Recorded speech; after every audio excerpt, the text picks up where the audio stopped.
New Hope TV, your encounter with God. How many of you are really convinced that you are a special people?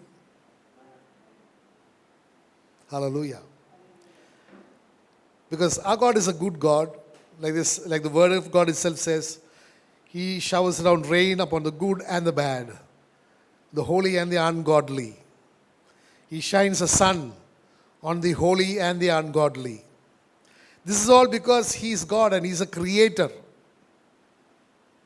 But you need to understand one thing, that God does make a difference. The word of God very clearly says in the book of Exodus that I will make a difference between the Egyptians and my people. So how many of you are in this my people generation? Then you can expect a difference. Say, I expect a difference. Hallelujah. Because you are a special people. Say, I am a special people. Hallelujah. Because you need to understand, the special people are reserved and preserved by God for being the recipients of His supernatural blessings. Are you with me?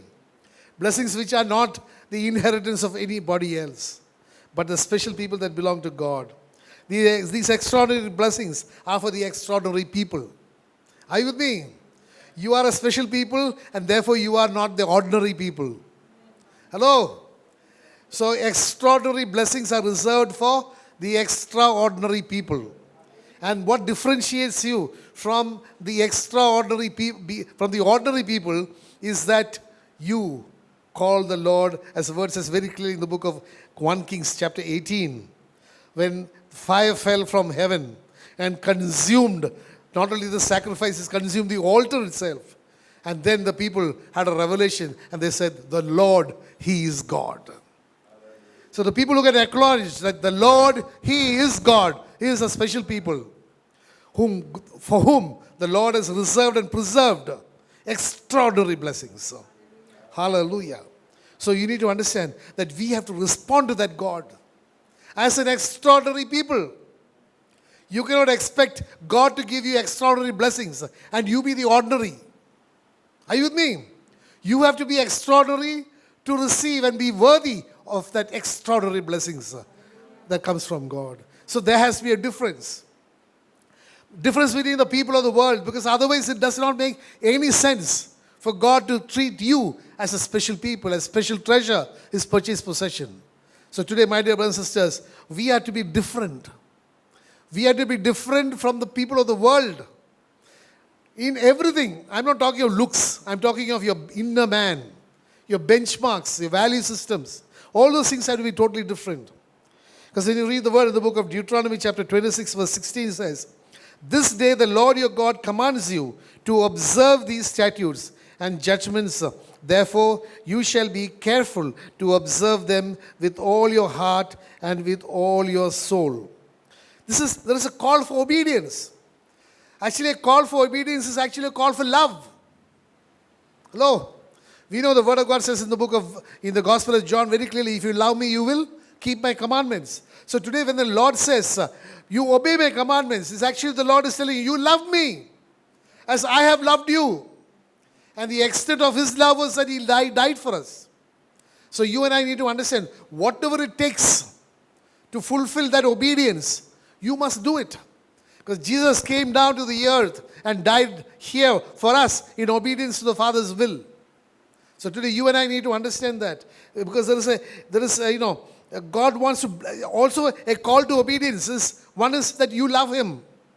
Second is God wants you to be recipients of His blessings. We read from the Word of God very clearly that the love of God is unconditional and limitless. But the blessings of God are conditional. Every word that you read about the blessings, it either precedes or is followed by a condition for you to be the recipient of that. Just take one simple word that they say is a core of the Bible. John 3:16. God so loved the world, He loved everybody. He loved the sinner and the holy man. Are you with me? God so loved the world, so it is unconditional. It is limitless. That the condition comes there. He loves you. That. What did He do as a demonstration of love? He gave His only begotten Son. that the condition, whosoever believeth in him shall not perish, but have everlasting life. If everlasting life is a blessing, it is preceded by a condition that you have to believe in this person of Jesus who gives you everlasting life. So I want to tell you, we need to read God's word very, very clearly. God reveals his mind, his character, his attitude, his nature in the word of God. He also reveals the conditions that you and I need to fulfill to qualify for the blessings that he has promised us. When you read the word in the book of Deuteronomy chapter 6 verse 4, "Hear, O Israel, the Lord thy God is one. You shall love the Lord your God with all your heart, all your soul, and with all your strength." So this is one of the conditions. That if you want God who is one to treat you as a special people, that you should have undivided right or love, unqualified love for the Lord. Are you with me, my dear brothers and sisters? Your love should be total. There is no question of loving anybody else. No question of giving what belongs to God. That is why he says, there is no other God but me. Today when you worship anything, whether it is a dead or alive person, object or thing, you are actually dividing the love, the attention and the honor that is ought rightly to God. Are you with me? Maybe knowingly, unknowingly, you might be bowing down before or giving some sort of reverence or respect to a person or to a statue. What you're doing is you are actually taking away the love and the reverence and the honor that belongs to God, and you are giving it to somebody or something else. But he says there is only one God. Hear, O Israel, the Lord thy God is one. There is no other God. Are you with me? And then he says, if you love your Lord, what should be the focus of your love? That you should love him with everything that you have, everything that you are, everything that you possess. That is, he says, you should love him with all your heart, your mind, your soul, and your strength. There is nothing left that I have restrained from God. Are you with me? Just as he has restrained nothing from us, you and I should not restrain anything. Today it may be time, your effort, your finances, whatever it is. You should not restrain anything, because when you acknowledge that he is the source of every blessing, and if you acknowledge that it is only because of him that you are what you are, then you will have no hesitation of giving him freely yourself. It is because you are not fully loving with the Lord that you are keeping away things, you are holding back. Because as far as God's unconditional love is our birthright, God's inheritance in us, also God has a right for your love. That is why when you read the word in the book of Revelation, chapter 2, verse 4, God says, your first love is gone. Your first love is gone. God wants only your love, my dear brothers. Many people feel that God can be satisfied with temporary something, you give something to the Lord. Like someone comes, he's asked for something, some alms or something, they say, hey, give him something. Just send him off. God does not want your something, because whatever you have belongs to God. And it is God given. So you cannot give God what already belongs to him. You can only love him and acknowledge that he is my all in all. How many of you can say that? He is my all in all. Because verse 6 says of that same chapter, and these words that I command you today shall be in your heart. Many people love the Lord with their works. Are you with me? They demonstrate their love by giving things. They demonstrate their love, maybe even giving time, by maybe a lot of prayers, works-oriented love. But God says, I don't want any of those things. All that I want is your heart. Not even your intellectual knowledge of God. I want your love knowledge, your heart knowledge of God. That's why it says, and these words that I command you today shall be in your heart. It has to go into the heart, because out of the heart arises all the issues of life. Are you with me? The heart is the source of every emotion. Are you with me, my dear brothers and sisters? So the Lord is looking for your heart. He's not looking for anything else. Many people feel, like I told you earlier, that our God can be satisfied by our works. God does not want your works. He wants your love. He wants your heart. He wants to make His residence in you. Are you with me?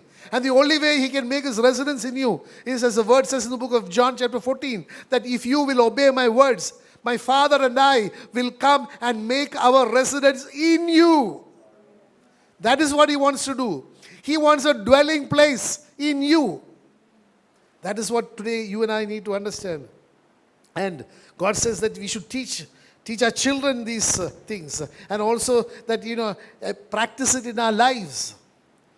I mean, there's no time to read everything. It says that it shall be on your doorsteps, it shall be on your forehead, it shall be on your arms. Basically, it shall be actually saying that whatever you do, people, when you see you, they must know that you are a different people. Your actions, your thoughts, everything must be different. It must be God-driven to give glory to God. One of the best benchmarks you and I can have is not to ask any person, is that good or is this bad? Is to ask, when I say this or do this, will my God be glorified? That's the benchmark. That is a benchmark that a believer should follow. Verse 17 of that chapter says, you shall diligently keep the commandments of the Lord your God, His testimonies and His statutes, which He has commanded you. He has commanded you to love Him. Are you with me? He has commanded you to obey Him. So today you and I need to, as a church, if we say, look, there is of course it is a slightly different context. The American Tea Party. American Tea Party. If you read that history, the main slogan was, there is no taxation without representation. Are you with me? There is no taxation without representation. It is saying, basically what I'm saying is, something has to have something else. So today, if I need blessings, there is no blessing without obedience. Hello?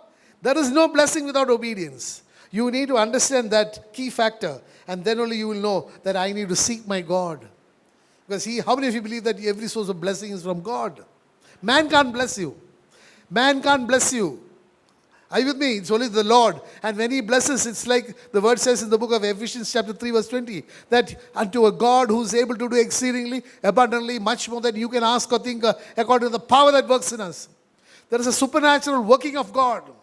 When you read the scriptures, you find how miraculously God works. I'm sure each one sitting here has experienced that miraculous work of Lord God in your life. I'm sure everyone has. Hallelujah. And if you have not really, feel that you have not experienced, actually you have really experienced. You are only not aware of it. Hallelujah. Book of Deuteronomy chapter 4 verse 29 says, but from there you will seek the Lord your God and you will find Him, if you seek Him with all your heart and with all your soul. I want to tell you, my dear brothers, this is a covenant promise of God, that if you seek Him, you will find Him. This is not only in the book of Deuteronomy. Jesus Himself says, seek and you shall find, ask and you shall receive, knock and it shall be opened. So all that we need is a desire in our hearts to seek the Lord. Are you with me? Today a believer does not have time to seek the Lord. He wants fast food. He just wants some prayers. He feels that is the source of the blessing. The blessing, if it is in the Lord Jesus, then you have to go to the person who blesses you. Hallelujah. At least to say thanks. Are you with me? Hallelujah. Because you need to understand that when you seek Him, you will find. Actually, when you seek Him, here the word is, but from there you will seek the Lord your God and you will find Him. If you seek Him with all your heart and with all your soul. So when you seek Him with all your heart and all your soul, you're actually seeking Him what? Diligently. Right?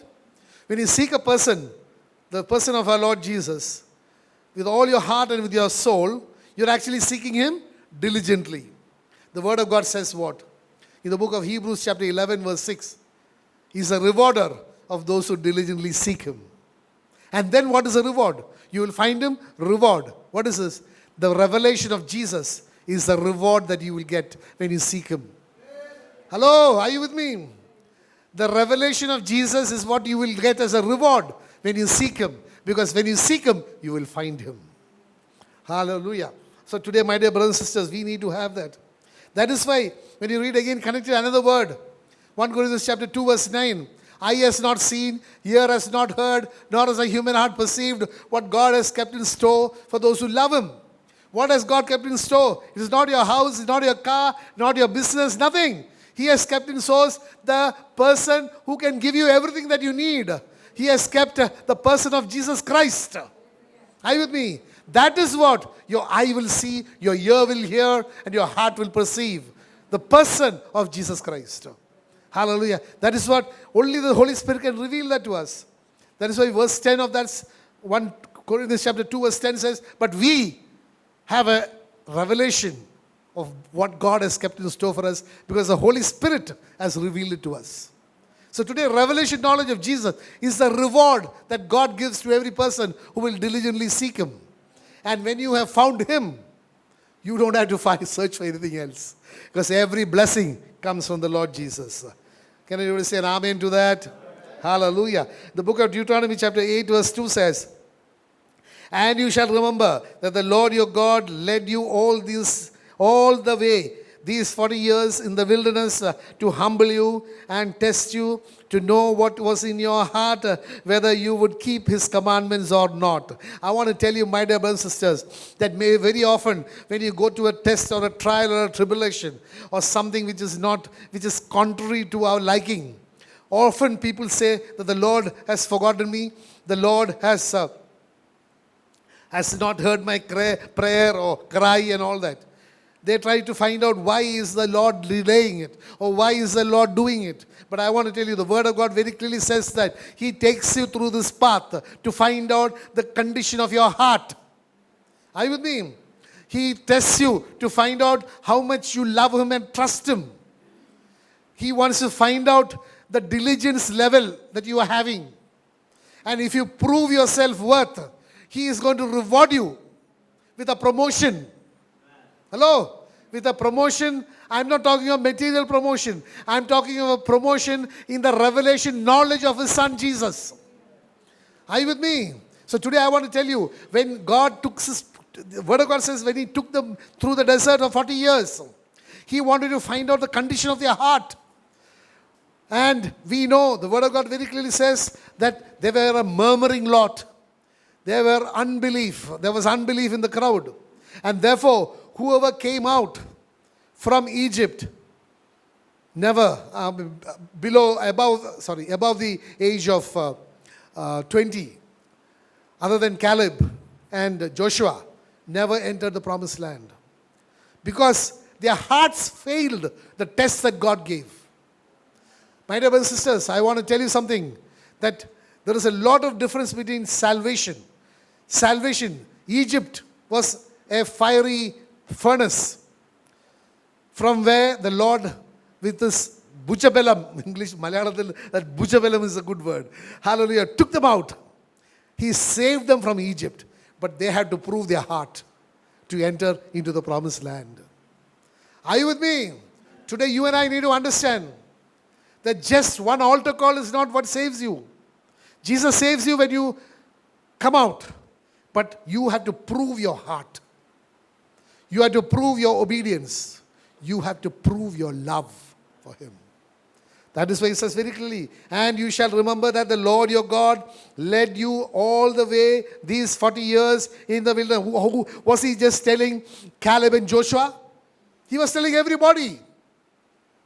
What? To humble you, to test you, to know what was in your heart, whether you would keep the commandments or not. Actually, it is whether you love me or not. Are you with me? Whether you love me or not. Because He wanted to take into the promised land only people who loved Him. Because it was God's love that He came and took you out. So you have to reciprocate with that love. Love for love. Are you with me? Hallelujah. So we need to understand that it is so, that faithfulness of God is the very nature of God. He will never leave you nor forsake you. Because you need to understand, He searches your heart. Are you with me? How does He search your heart? Whether you love Him. He does not look at your transgressions or your iniquities. He looks at your heart. That is why when you read the word in the book of Acts chapter 13 verse 22, he talks about David as a man whose heart was undermined. Are you with me? David's heart was sticking in tandem with that of God.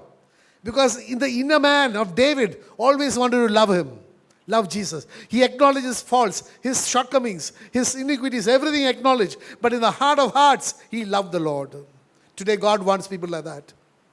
He is not come to save and seek the righteous man. He is come to save, seek and save the sinner.